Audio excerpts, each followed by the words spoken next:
Mesdames et messieurs, bienvenue dans cette nouvelle édition de journal sur notre chaîne d'information préférée.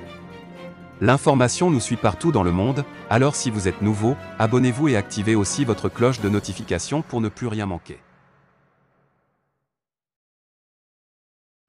Avant de commencer, nous tenons à vous informer que les images utilisées sont à titre illustratif et vous êtes priés d'être courtois dans les commentaires.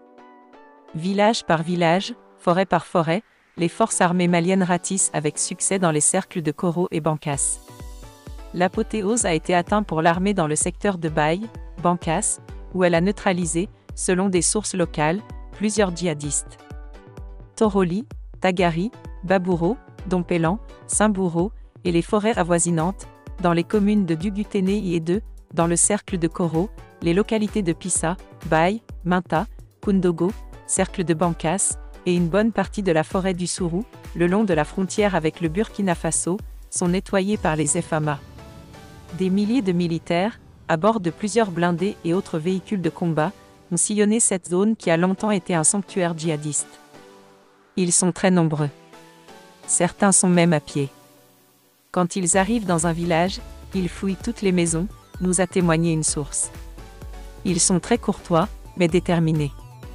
Quand ils sont arrivés dans notre village, la plupart des militaires sont rentrés à pied.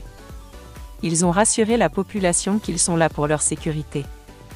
Ils sont partis vers la frontière du Burkina, il y a une forêt là-bas, a souligné notre interlocuteur.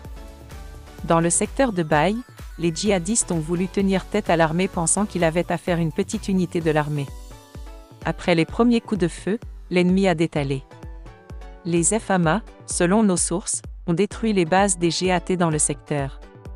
Aujourd'hui, les localités de Pissa, Baye, Minta et une bonne partie de la forêt du Sourou sont nettoyées. Déboussolés et pris de peur, les terroristes de la zone sont neutralisés les uns après les autres. La population, qui apprécie à sa juste valeur cette montée en puissance de l'armée, vague librement à ses occupations.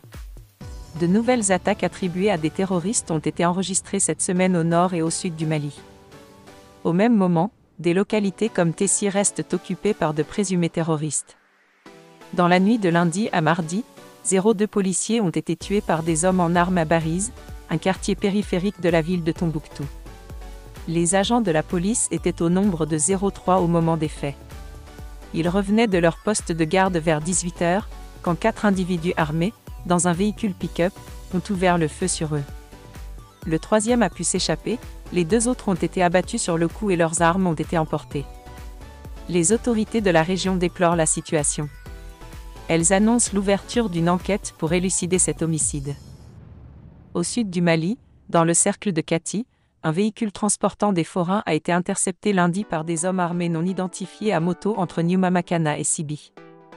Les passagers ont été dépouillés de tous leurs biens, notamment objets de valeur, téléphones.